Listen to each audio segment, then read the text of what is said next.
नमस्कार दोस्तों, मैं सुमन सर करियर एक्सपर्ट आज आपके सामने आया हूँ। एक मुख्य सवाल जो बच्चों के जहन में जा रहे हैं, जेईई मेन का रिजल्ट आ चुका है। अब सामने बच्चों के पास है जेईई एडवांस का एग्जाम और जोसा काउंसलिंग। कई सारे सवाल होते हैं कि जेईई एडवांस में कितने बच्चे बैठते हैं, कौन से ऐसे बच्चे होते हैं जो जोसा काउंसलिंग में पार्टिसिपेट करते हैं, क्या प्रक्रिया होती है, उसमें कौन कौन से इंस्टीट्यूशन पार्टिसिपेट करते हैं, उसकी चॉइस फिलिंग कैसे होगी, क्या ये ऑनलाइन मोड होगा या ऑफलाइन मोड होगा। इन सारी बातों का आंसर आज हम देने के लिए बैठे हैं।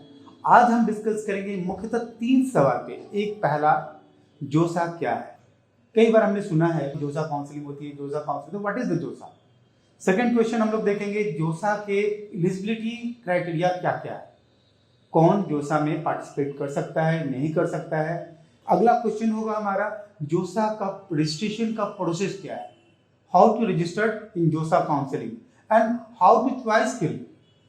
जोसा अगर हम रजिस्टर्ड हो भी गए तो चॉइस फिलिंग कैसे करेंगे, किस तरह के इंस्टीट्यूट को हम चूज करेंगे और क्या करना चाहिए। इन सारे सवालों का जवाब आज हम लेके आएंगे। जोसा क्या है। जोसा ज्वाइंट सीट एलोकेशन अथॉरिटी, ये मिनिस्ट्री ऑफ एचआरडी के द्वारा रन एंड मैनेज होता है, जिसके अंतर्गत 23 IITs, 26 ट्रिपल IITs, 31 NITs और अप्रोक्स 30 गवर्नमेंट फंडेड इंस्टीट्यूशन तो आते हैं, जिनका काउंसिलिंग जोसा के द्वारा कराया जाता है। ये ऑनलाइन मोड में होता है। वर्ष 2021 में 4 बार जेईई मेन का एग्जामिनेशन हुआ है, ये बात आपको मालूम होगा। रैंक भी आ चुका है। ठीक है, अब हमें इंतजार है जोसा की काउंसिलिंग का। जोसा का मानदंड क्या है, ये सवाल कई बार जहन में आता है कि जोसा का एलिजिबिलिटी क्राइटेरिया क्या है, किस तरह से जोसा के थ्रू हम लोग पार्टिसिपेट कर सकते हैं, जोसा की काउंसलिंग में कौन कौन पार्टिसिपेट करते हैं और उसके लिए क्या क्या होना चाहिए, 12th में क्या क्राइटेरिया होना चाहिए या क्या रैंक होना चाहिए। तो मैं आपको बता दूं, जोसा काउंसलिंग के लिए कोई स्पेसिफिक मानदंड नहीं है। इसमें वही बच्चे पार्टिसिपेट कर सकते हैं जो जेईई मेन क्वालिफाई होते हैं या जेईई एडवांस क्वालिफाई होते हैं। जेईई मेन 2 पार्ट में एग्जाम होता है, पेपर 1 और पेपर 2। पेपर 1 बीटेक के लिए होता है और पेपर 2 आर्किटेक्ट के लिए होता है। हर एक इंस्टीट्यूट अपना अपना खुद का मानदंड या मापदंड एलिजिबिलिटी क्राइटेरिया बनाया है, बट जोसा ने कोई भी एलिजिबिलिटी क्राइटेरिया नहीं बनाया है। कोविड पैंडेमिक को देखते हुए इस वर्ष को जो परसेंटेज वाला क्राइटेरिया था वो भी समाप्त कर दिया। जोसा की रजिस्ट्रेशन और काउंसलिंग प्रक्रिया क्या है, ये सवाल अक्सर जहन में आते हैं और बच्चे सोचते हैं कि इसे कैसे करना चाहिए, क्या नहीं करना चाहिए। कई सारे सवाल इस तरह के मुझसे अक्सर ऑनलाइन ऑफलाइन बोर्ड में पूछा जाता है, तो मैं आज आपको बताना चाहूँगा क्या प्रक्रिया है। रजिस्ट्रेशन के लिए सबसे पहले हमें जोसा के आधिकारिक वेबसाइट पे जाना चाहिए, वहाँ जाकर के खुद को रजिस्टर करना होता है। रजिस्ट्रेशन करने के लिए जो जेईई एडवांस दिए हैं वो अपना लॉगिन आईडी पासवर्ड या रोल नंबर और पासवर्ड डालेंगे, और जो जेईई में दिए हैं ओनली तो वो सिर्फ जेईई मेन का रोल नंबर और पासवर्ड डालेंगे। अगर आप पासवर्ड भूल गए हैं तो फिर उसको रीसेट कर सकते हैं, application number date of birth डाल करके फिर आप रीसेट करें। और ध्यान रखें इस बात का कि जो पासवर्ड हो और हमारा लॉगिन आईडी, ये भी कभी भी ना भूलें तब तक जब तक हमारा रिपोर्टिंग सेंटर तक ना हो जाए। और जो भी जानकारी डालें वही जानकारी डालें जो आपके एकेडमिक डिटेल में मेंशन हो, थोड़ा सा भी मिसमैच ना हो, वरना नोडल सेंटर में जब वेरिफिकेशन के लिए जाएंगे आप ऑफलाइन मोड में अपने NITs में IITs में, वहाँ पे जाकर के आप पकड़े जाएंगे और वहाँ पे मिसमैच हुए से आपको परेशानी का सामना करना पड़ता है।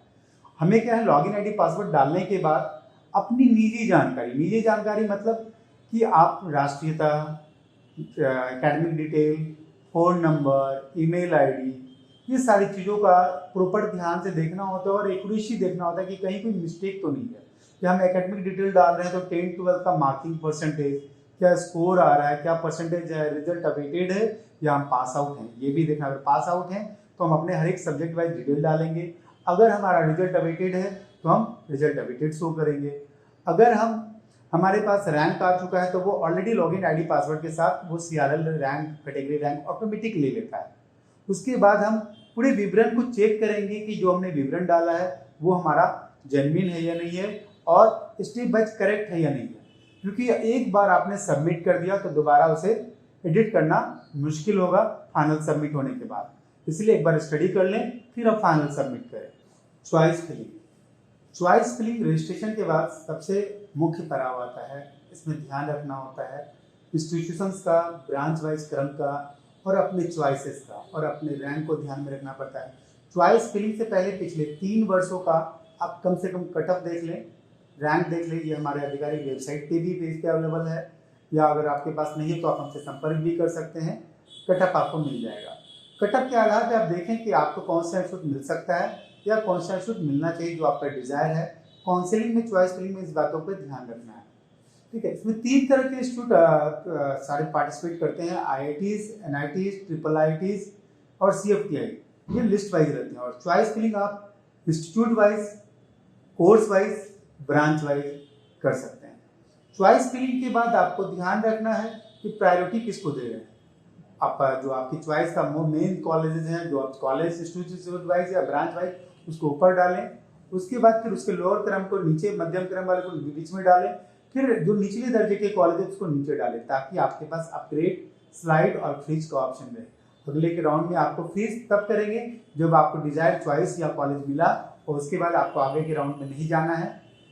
स्लाइड तब करेंगे जब आपको अपने ऊपर के जो इंस्टीट्यूट मिला उसके अपर ब्रांचेस में जाना, तब स्लाइड करेंगे। या फिर फ्लोट में तब करेंगे कि जो आपका जो चॉइस है उससे सेटिस्फाइड नहीं है, आप ऊपर करके राउंड में फ्लोट करना चाहते हैं। तो स्लाइड, फ्लोट, फ्रीज, ये 3 ऑप्शन हमारे पास काउंसलिंग के बाद आते हैं। इन बातों पे ध्यान देना है। काउंसलिंग से में सबसे इंपॉर्टेंट पार्ट यही है, चॉइस फिलिंग। चॉइस फिलिंग करते वक्त आपको हर एक बिंदु पे ध्यान देना है और ध्यान देने में अगर कहीं कोई परेशानी चॉइस फिलिंग में हो रही है, अगर आपको कोई समस्या आ रही है, बाधा आ रही है, समझ में नहीं आ रहा है कि कौन से कॉलेजेस को ऊपर डाले नहीं डाले, आपका CRL रैंक कितना है और उसके अकॉर्डिंग जिस रैंक पे आपको वो डिजायर कॉलेज मिलेगा या नहीं मिलेगा, इससे संबंधित कोई भी जानकारी के लिए आप हमसे संपर्क कर सकते हैं। हमारा नंबर है, हमारा आधिकारिक वेबसाइट पे, हमारे मुझे मेल कर सकते हैं, वीडियो कॉल, फोन कॉल्स के थ्रू आप हमसे संपर्क कर सकते हैं और ये सारी जानकारी निःशुल्क हमारे वेबसाइट और हमारे द्वारा उपलब्ध कराया जाएगा। धन्यवाद।